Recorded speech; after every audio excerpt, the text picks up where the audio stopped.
Hello everyone.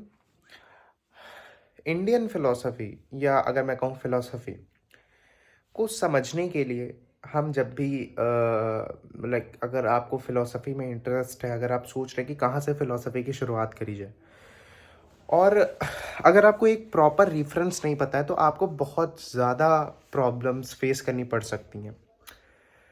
जैसे मैंने जब शुरुआत करी थी फिलॉसफी की, तो मेरा इंटरेस्ट जो था शुरू में इंडियन फिलॉसफी की तरफ था, अभी भी ऐसा नहीं है।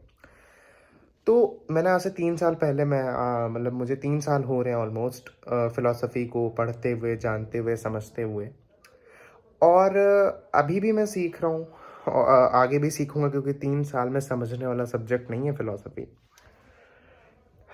तो हमें फ़िलॉसफ़ी की शुरुआत कैसे करनी चाहिए? मेरा मानना ये है कि फ़िलॉसफ़ी को समझने के लिए सबसे पहले हमें रेफ़रेंस में लेक्चर्स को लेना चाहिए। जैसे अगर आपको इंडियन फ़िलॉसफ़ी समझना है, सपोज़ करिए, एक ब्रॉड व्यू लेना है, तो उसके लिए मैं सजेस्ट करूँगा आपको विकास देवकीर्ति सर की जो इंट्रोडक्शन टू इंडियन फिलॉसफी है, फ्रॉम वेदास टू ओशो। उस वीडियो को, उस लेक्चर को आप समझिए, तो आपको एक ब्रॉड व्यू मिल जाएगा। उसके बाद आप बुक्स की तरफ बढ़िए। जैसे आपको अब एकदम ब्रॉडली समझना है कि फिलॉसफी क्या है, कि व्हाट इज़ फिलॉसफी, जो सब्जेक्ट है फिलॉसफी, उसकी ब्रांचेस कौन सी हैं, क्या क्या कौन सी ब्रांच किस चीज़ से डील करती है। जैसे एस्थेटिक क्या है, मेटाफिजिक्स क्या है, तो इन सब चीज़ों को, एथिक्स क्या है, इन सब चीज़ों को समझने के लिए आप उनका वो भी लेक्चर देख सकते हैं। और इन फ्यूचर मैं भी बनाऊंगा लेक्चर्स इन चीज़ों से रिलेटेड, और बहुत समय लेके बनाऊंगा। लेकिन वही है कि अभी तो नहीं बना सकता, लेकिन मैं बिल्कुल बनाऊंगा। 3-4 घंटे के लेक्चर्स मेरे आएंगे फिलोसफी से रिलेटेड इन फ्यूचर। तो मेरा यही कहना है कि आप लोग पहले लेक्चर्स की तरफ बढ़िए। और चूंकि जैसे मैंने कहा कि जब एक बार आप लेक्चर्स को समझने लग गए, तब आपके लिए जो बुक्स होंगी वो उपयोगी हो जाएंगी।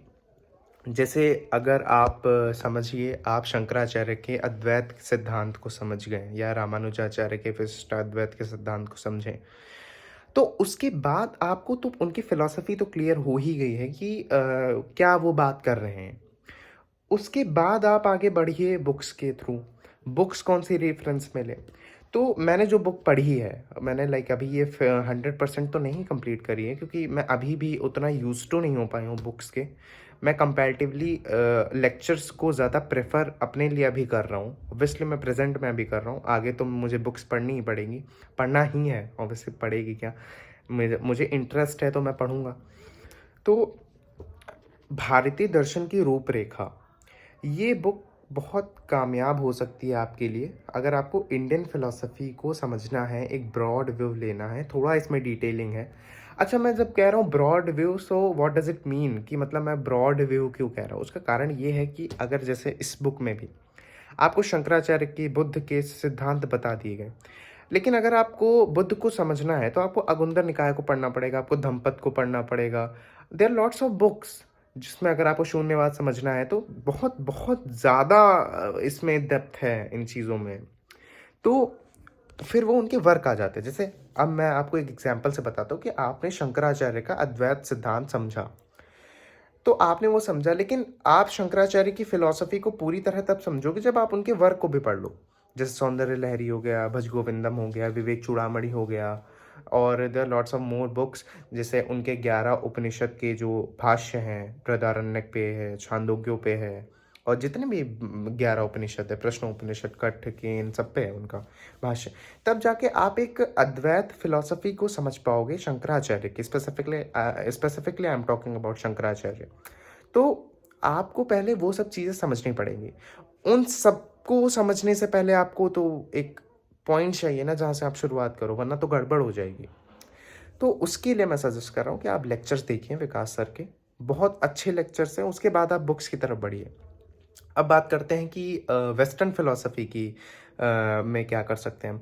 तो देसी philosopher is one of the leading philosophy content maker, I would say.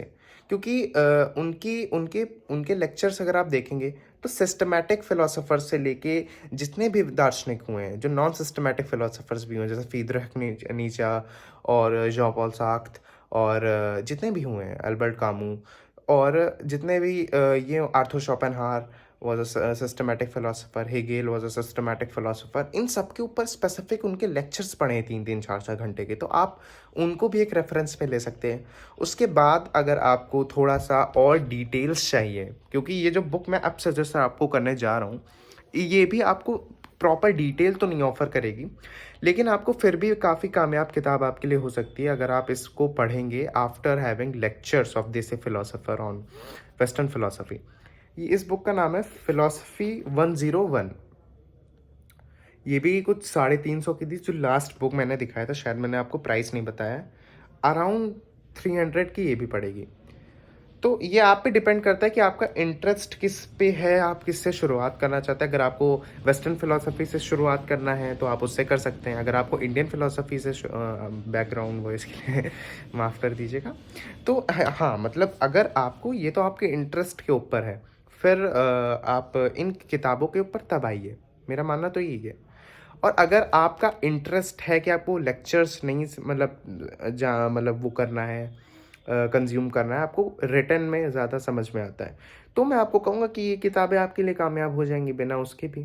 क्योंकि ऑब्वियसली अब मैं अगर इसका पहला ही पेज आपको दिखाऊंगा, तो इसमें एकदम बेसिक से बात करी गई है कि इसमें ऐसा लिखा है कि मनुष्य एक चिंतनशील प्राणी है, सोचना मनुष्य का विशिष्ट गुण है, इसी गुण के कारण फलस्वरूप वह पशुओं से भिन्न समझा जाता है। अरस्तू ने मनुष्य के को विवेकशील प्राणी कहकर उसके स्वरूप को प्रकाशित किया। अब इस बुक की शुरुआत ही इतने बेसिक पॉइंट से हुए, तो आप समझ सकते हैं कि ये लगभग आपकी अराउंड 400 पन्ने की किताब है। तो 400 पन्ने में आप बहुत समझ सकते हो कि आखिर क्या है दर्शन। इफ आई एम सेइंग दर्शन, तो इंडियन फिलोसफी क्या है। ये जो हमारी फिलोसफी 101 जो है, ये भी अराउंड 300 पेजेस की किताब है। तो ये बुक्स अगर आपको समझ में आ रहा है तो आप पहले बुक्स की तरफ भी बढ़ सकते हैं, अगर आपको लेक्चर्स समझ में आते हैं, क्योंकि मैं तो यही प्रेफर करूंगा कि आप पहले लेक्चर्स की तरफ जाएं। उसके बाद जब आप रिटन वर्क पढ़ोगे तो आप कनेक्ट कर पाओगे, तो वो आपके लिए और भी अच्छा रहेगा एक समझने के लिए। और फिर आप स्पेसिफिकली फिलोसफर्स के काम पढ़ सकते हैं, जैसे आपका फ्रांस काफ्का का मेटामॉर्फोसिस। जैसे फ्रांस काफ्का क्या फ़िलॉसफ़ी समझ गए, आपको काफ्का इसका पता चल गया, आपको पूरा ब्यूरोक्रेटिक क्रिटिसिज्म समझ में आ गया, ऑब्वियसली उसी को काफ्का इस कहेंगे। तो जब आप वो समझ गए तो आप मेटामॉर्फोसिस की तरफ बढ़ सकते हैं। जैसे शायद एल्बर्ट कामू की बुक का नाम है द आउटसाइडर, उसकी तरफ बढ़ सकते हैं, क्योंकि शायद मैं थोड़ा कंफ्यूज हूँ इस चीज़ को लेके, आप एक बार सर्च कर लीजिएगा। जैसे फ्रीडरिख नीजा की भी फिलोसफी 101 में वो पूरी करी गई है, मतलब बात करी गई है।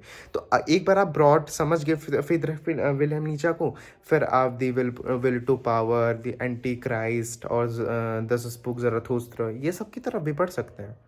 तो हम एक स्टेप वाइज स्टेप बढ़ें आगे, तो वो ज़्यादा बेटर रहेगा कंपैरेटिवली टू ऐसे ही छलांग मार देना। तो यही थी आज की वीडियो। अगर आपको ये वीडियो अच्छी लगी हो तो लाइक करिए, और अगर आपको फ़िलॉसफ़ी से रिलेटेड जानना है, समझना है, अभी तो मेरे शॉर्ट वीडियोज़ ही आ रहे हैं, ज़्यादा से ज़्यादा 5, 6, 7, 8 मिनट के, लेकिन मैं अभी भी पढ़ रहा हूँ, क्योंकि मैं कुछ ऐसा नहीं बोलना चाहता हूँ जो रेफरेंस में ना हो। तो मैं अभी भी पढ़ रहा हूँ, और मैं पढ़ूँगा, समझूँगा, तब मैं एक ब्रॉड लेक्चर्स भी बनाया करूँगा। पहले ब्रॉडली हम सब फिलोसोफर्स को समझेंगे, फिर एक रेफरेंस में बुक्स भी लेंगे, हर चीज़ को समझेंगे फ़िलॉसफ़ी की। तो अगर आप इस जर्नी में मेरे साथ आना चाहते हैं, तो प्लीज़ सब्सक्राइब करिए चैनल को। और मेरे जो 3 पुराने वीडियोस हैं, जिसमें मैंने अद्वैत फ़िलॉसफ़ी की बात करी है, अगर आपको पता है कि व्हाट इज़ फ़िलॉसफ़ी, तो वो आपको समझ में आएँगी वीडियोस। मैं पहले बता रहा हूँ, जे कृष्णमूर्ति के बारे में हमने बात करी है। मेनली लास्ट 3 वीडियोस में मैंने डिक्लाइन की भी बात करी है, वो मेरा ओपिनियन था, आप देख लीजिएगा वो वीडियो जाके। तो यहीं पे वीडियो ख़त्म करते हैं। Thank you so much for watching.